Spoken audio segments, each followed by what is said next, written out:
Can we compare it, the experience you just had, with the experience here in Latvia, please? Okay, paldies. Hello, everybody. Thank you, Robert, for having me here. I would like to talk something about our past and recent experiences of humanitarian migration, refugees, multiculturalism. I believe countries like Latvia can learn a lot from the mistakes that we have made, instead of just repeating them like we have been repeating mistakes made by Sweden earlier. Now, it's an unfortunate characteristic of human nature that you don't value what you have until you lose it. When you grow up and live in wealth and have different kinds of liberties and rights and other good things, you tend to take them for granted. You may not realize that what you have may be rather exceptional, and that if you're not cautious, you may lose it all one day. I'm afraid this is one of the key problems in the way we have approached the questions of immigration and multiculturalism in Western Europe for a long time. We have welfare states which are relatively free of corruption, relatively peaceful and safe, to a very large extent egalitarian, tolerant and secular. But in our Eurocentric thinking, we have begun to believe that there is something universal about these values, these European values on which our societies are built. We believe that our values and societies are so strong that we can receive, absorb and assimilate any number of people with any kinds of backgrounds without any essential change in the societies themselves. We believe that despite some superficial differences, everybody everywhere really wants to become an open-minded, secular, tolerant, social democrat European. That this is not necessarily the case has become increasingly obvious during the recent years in those European countries that have been most open to humanitarian immigration from the Third World. It has become clear that a society is made of people, and that if you change the people, you will change the society. For a very long time, Finland was a country of emigration rather than immigration. In the 1960s, hundreds of thousands of Finns went to Sweden for employment and better salaries. We did receive some refugees from Chile and Vietnam, and there were some students from African countries, but the numbers were really small, and those people were quickly integrated into the Finnish way of life. For spontaneous asylum seekers or labor migrants, Finland never was a very attractive destination. Perhaps because it was widely believed outside of Europe, and sometimes inside of Europe, that Finland was one of the Eastern Bloc countries. Everything changed in 1990 when suddenly a group of Somalis appeared at the Helsinki railway station and the Helsinki harbour. There were mostly people who had been studying in the Soviet Union and who had now nowhere to go after the overthrow of the Somalian dictator Siad Barre. The Russians, the Soviet authorities, were eager to get rid of them, and they encouraged them to go and seek for asylum in Finland.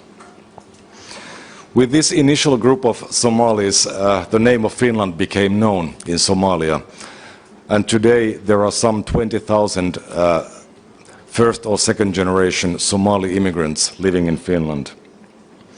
They are by far our largest visible minority, and per capita one of the largest Somali communities in Western countries. When we debate multiculturalism or immigration in Finland, we are usually talking about Somalis. In some circles, especially the liberal media and some politicians, there was great enthusiasm about the arrival of Somalis 25 years ago. Finally, Finland would become multicultural. The newcomers would bring new ideas and innovations. They would start new successful businesses. They would save our country from the economic recession.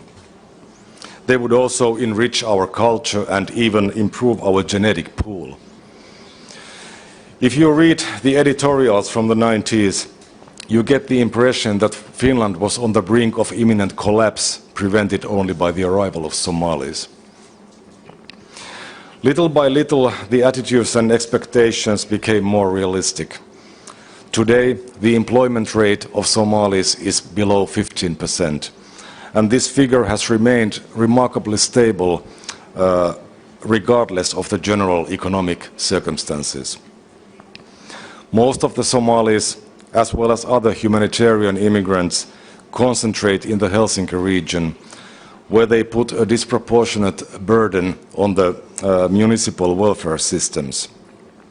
Their children need extra support in schools. They tend to need more medical services. They are completely dependent on social benefits and public housing, and so on. Less than half of Somali teenagers, many of whom are born in Finland, receive a secondary education. And without a secondary education, you are virtually doomed to unemployment. What is especially bad for interethnic relations is the huge overrepresentation of Somalis in crime statistics, especially street robberies, seemingly spontaneous violent assaults, and sexual crimes. Periodically, there are epidemics of violence where gangs of young Somalis systematically attack and rob children and teenagers in the capital region. Now, it is clear that you cannot blame the whole community for the actions of some of its members. However, the community as a whole, or at least those who speak on its behalf, are in a state of denial. There is no self-criticism, no recognition that more could be done within the community and by the community itself. It is always the Finnish society and its racism that have caused the failure of Somalis to integrate. Iraqis are another sizable new minority in Finland. Until this autumn, there were some 10,000 of them, again mostly in the capital region. They do not make as much noise about themselves as the Somalis, but statistically they are not doing much better. The employment rate has been around 10%, and the crime rates are even worse. According to a recent study from this year published by the Police Academy, a person with Iraqi background is nearly 20 times more likely to commit a sexual crime than the national average. I talk a lot about crime because I believe that crime, more than anything else, affects the way ordinary people feel about immigration and immigrants.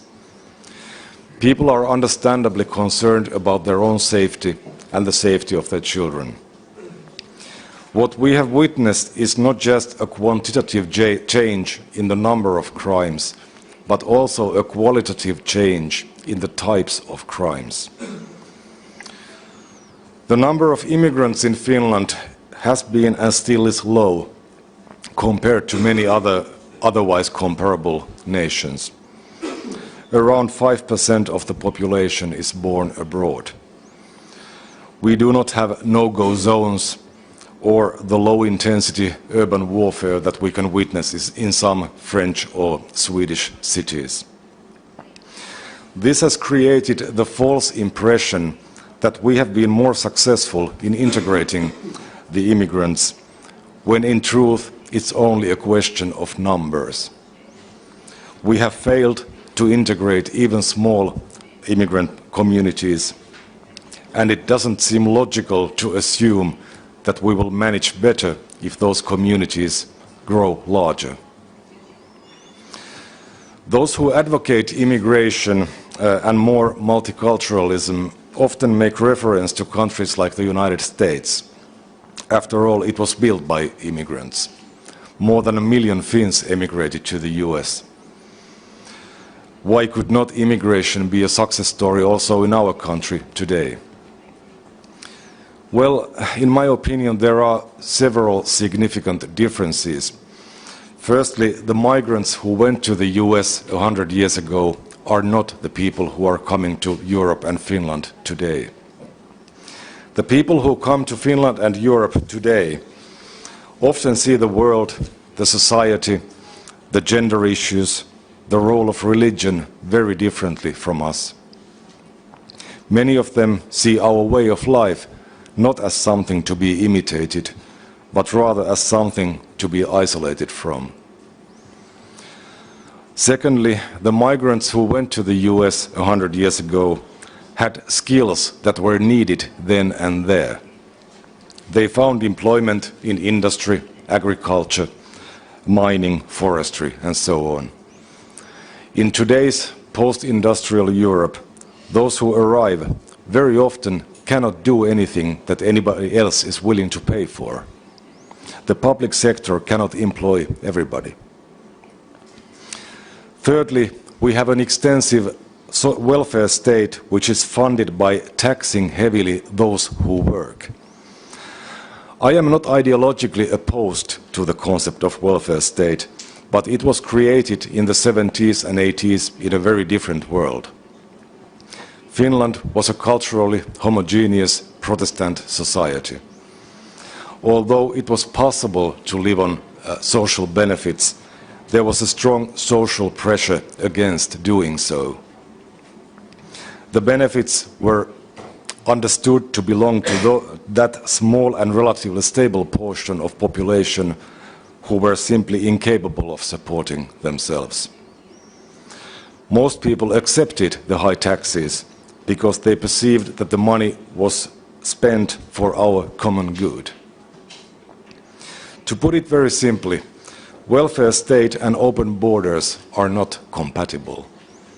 Welfare state means heavy taxes and generous benefits. The heavy taxes deter those potential migrants who have skills, whereas the benefits attract people who are interested in, well, benefits. Does anybody wonder why there are so many asylum seekers in Finland and so few in Estonia? Or why there are so many middle-class Finns and Finnish entrepreneurs who emigrate now to Estonia with their money? In a Nordic welfare state such as Finland, there is no incentive to learn the language, to find a job, to integrate to the mainstream society, because the state will pay your housing, your food, your schooling, your health care, and also provide free interpretation services indefinitely until you die. The second-generation immigrants very often grow up in an environment where nobody works, everybody sleeps late in the morning, men spend their time sitting in cafeterias, and the money comes out of nowhere. This is the model many of them learn. Since 1990, 25 years ago, the population of Finland has grown by nearly 500,000. Over the same period, the number of those who work has increased by only 2,000. Since the beginning of the financial crisis, our industry has lost 80,000 jobs, while the public sector has employed more than 30,000 people more. This means that the relative number of those who contribute to the system decreases rapidly. You do not have to be a mathematician to understand that this kind of development is not sustainable. Finland was hit very hard by this year's migration catastrophe. On average, we have received annually some 4,000 to 5,000 asylum applications. This year, there have been more than 30,000. Per capita, I think this is the fourth largest number among the EU member states. The people who come are not Syrians. They are almost exclusively young men from Iraq, Somalia, and Afghanistan.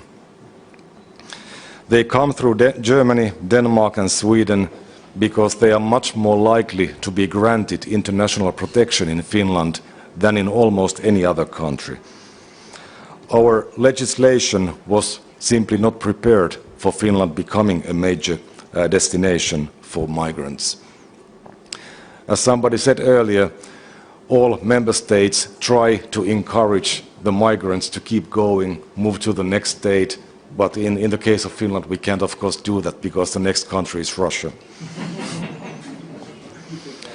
And although the majority of those who apply for asylum in Finland are refused, they don't meet the criteria for asylum, almost all of them de facto remain in Finland because some countries, like Iraq, do not take back their citizens, whereas in the case of Somalia, there is nobody to talk to in the country of origin. Also, our Prime Minister made the same mistake as Mrs. Angela Merkel. In August, he announced publicly that he will put his own private house at the disposal of asylum seekers. The next day, that news was all over the Arabic language, internet and media. Go to Finland, you will get a free house from the Prime Minister. This is what many of the asylum seekers actually told to the Finnish media when they came to Finland. In September alone, we received 9,000 new applications from Iraqis, and many of those people actually came from Belgium, which had recently tightened its own asylum procedures. It's estimated that accommodating asylum seekers will cost Finland 1.5 billion euros next year. That's around 10% of our annual value-added tax revenue. This doesn't include the money spent on those immigrants who are already in, nor the additional cost of family reunifications. People are very concerned, and the general atmosphere, as I believe everybody would agree, has become rather poisonous in Finland. It is made worse by the arrogant behavior of the young men and the almost daily media reports on rapes and other crime. The police announced this week that there have been more than 100 registered instances of sexual harassment and assaults in November alone. There have also been anti-immigrant demonstrations and arson attacks against reception facilities, which is quite unheard of in a country like Finland. A police chief wrote on his blog last Tuesday that the police finds it very difficult to cope with the situation and that we may soon have to put soldiers on the streets, as in France. You simply don't hear stuff like that in Finland. The Eastern European member states have been much more cautious about opening their borders to economic and humanitarian immigration. I hope, for your own sake, and for the sake of all of us, that you remain cautious. Massive immigration has serious long and short-term consequences, social and economic, and it changes societies permanently. Terrorism gains a lot of media time, but I think it is, after all, a marginal problem compared to these long-term effects, like the fragmentation, segregation of the society. Do not cheat yourselves as we have done. No European country has found a way to successfully integrate large numbers of third world immigrants. You will not find a way either. If you wish to avoid the problems that we are facing in Western Europe, the only way to do so is by controlling the numbers. The European Union response has been to rescue people from the Mediterranean and distribute them more evenly among the member states. I'm talking about the relocation and resettlement plans. This approach, however, does not address the core problem, which is that there are much more people coming than European societies can receive without destroying themselves. The population of Africa is expected to reach 4 billion by the end of this century. Overpopulation fuels poverty and poverty fuels migration. It drives people to Europe. This is simply a problem that cannot be solved with migration. No matter how many we receive, there will always be much more coming. The Eastern member states have been criticized for their reluctant attitude, but again, I hope you will keep that attitude, because you are buying us time. As the burden-sharing plans fail, the Western European countries are forced to find national solutions and re-establish control at their own national borders. That, I am afraid, is the only way to stem the uncontrolled flow into the European Union, and especially within the European Union. That's all. Thank you very much. Thank you. Thank you. This gives us a good base, I think, for a political debate. Can I just check if your country has established, let's say, a good number? You told that, like an advice, I heard it, to Latvia, that you shouldn't accommodate too big number, then you will just fail to integrate people of different cultures. Now, if there is a, I don't know, ideal number of proportion. I don't think there is an ideal number. It all depends on how you receive those people who come. If you think about a society like the United States 100 years ago, during the migration years, you can afford to have open borders because the society doesn't offer you anything for free. It gives you a chance to make use of your skills to build a life, but it doesn't give you anything else. Whereas the vice versa is true in Europe. The system itself, the welfare system that I described, itself attracts the wrong kind of people to some European countries, especially the Nordic welfare states. It's very difficult to employ people, it's very expensive, it's very bureaucratic. It doesn't always pay off to accept a job because you can get more as social benefits. So it doesn't encourage labor migration. It encourages migration, that kind of migrants who don't have skills and who are interested in free money. Okay.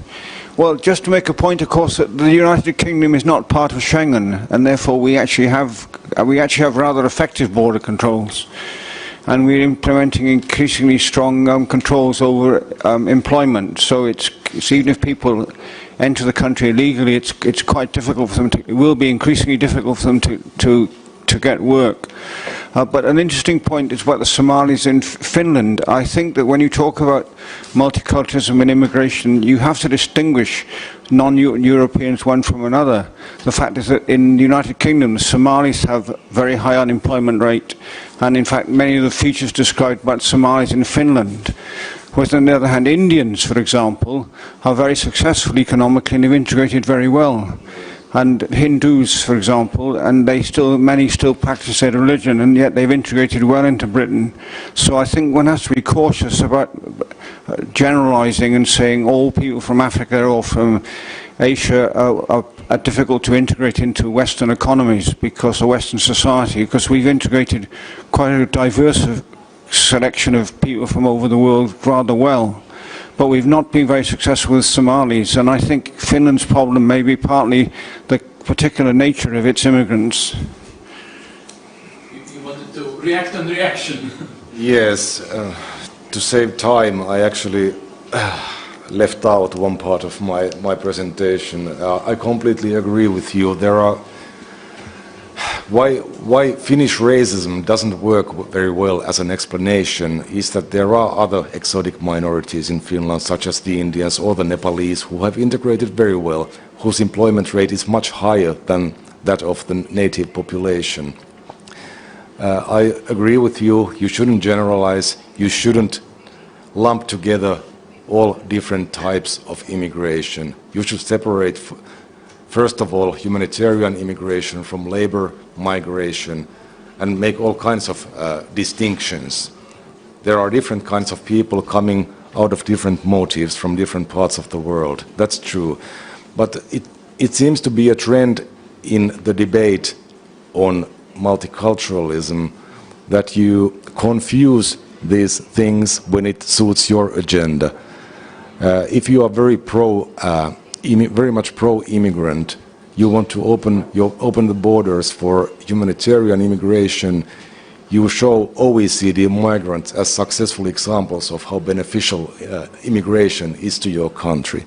That happens all the time in Finland. We have a large and growing Russian minority in Finland, which has integrated very well. There are many educated people, lots of doctors and so on, and they are usually used in the media when the point is that we need more migration, while in fact the debate only concerns humanitarian migrants. Nobody is against people who come to Finland to work. Thank you. Thank you for coming. So you found the time after our Brussels weeks in the European Parliament. And well, I have a question. We had a strange feeling why Iraqis, mainly Iraqis, in the early atom went via Sweden from North Finland to Finland. Because it was very strange, because everybody knows that Germany and Sweden is the best destination for those who are coming this year. Why it happened?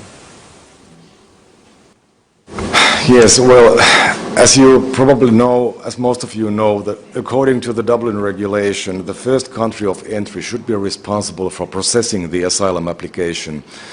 But there are no clear rules for the scenario that the first country of entry doesn't fulfill its obligations. In this case, Italy and Greece. What happens next? Who is responsible for those people if they are not registered as asylum seekers in Italy or Greece? And this is exactly why each member state is eager to direct everybody who comes in to the next country, apply for asylum there. And why Iraqis are now coming to Finland through Sweden is because their recognition rate is much higher in Finland than in Sweden. I don't know why. There are different interpretations concerning the security situation in different areas of Iraq. And we don't have a repatriation agreement with Iraq, although it doesn't work in Sweden either. I read just yesterday from a Swedish newspaper that there are nearly 15,000 people, 15,000 refused asylum applications this year, people who are waiting to be deported. None of them has been deported, and none of them will be deported because Iraq doesn't accept them. Why people are coming? People started to come to Finland and Sweden from Denmark when Denmark drastically cut the benefits paid to immigrants earlier this year. Small things affect the flows, and as we have heard here before, information travels in real time. People are very much aware in the countries of origin and in transit countries what happens in the asylum procedures, in the immigration legislation in different countries. And this kind of reasons, I think, explain why so many people are now coming to Sweden. And also there is clear evidence that the Swedish authorities actively direct and even transport those people to Finland. Finnish border. Yes, the Swedish Red Cross, for example, and the Swedish Railways. They give them free rides to the north. And by the way, there is some ad hoc human smuggling operations at the Finnish-Swedish land border. The people who are coming don't know that they can just walk across the border. There is no border control. The border runs through the downtown of the city at the border. But the migrants don't know that. So there are some entrepreneurs who take money from the migrants and then transport them in the trunk of their car across the border. Yeah. Wow. The taxi driver could be a rich man at this town. Now good, that's just a small reminder that there is a boat that do connect Swedish capital with Latvian capital, I think every day or every second day, just to know how it works in between friendly countries in Scandinavia. Now, Just a small addition. Right now, it seems to be impossible for anybody to travel without appropriate travel documents by ferry from Sweden to Finland, and I think this also applies to the ferry connection between Sweden and Latvia. You need a land border. So the Baltic Sea is somehow, let's say, a part of the problem here, if it's a problem, of course. Now, questions, remarks? Yeah, Ludzo? You mentioned that the Russian migrant community has very successfully integrated in the Finnish society. I would like to ask about this psychological aspect, your successful opposition to the Russian intervention in 1939, the basis of the successful integration. And maybe you can introduce yourselves. I am Mr. Oasis, a retired teacher. Well, this is a very complicated question. Our new Russian minority has nothing to do with 1939 or the Second World War. Actually, the migration of Russians, usually Russians with some Finnish origins, started 1990, when our president made a declaration that people with Finnish roots are welcome to come back. Well, the Finnish roots are very often rather theoretical, and people who applied for permit to move to Finland, often in the interviews they felt very Finnish, but when they came to Finland they started to demand different rights as Russians,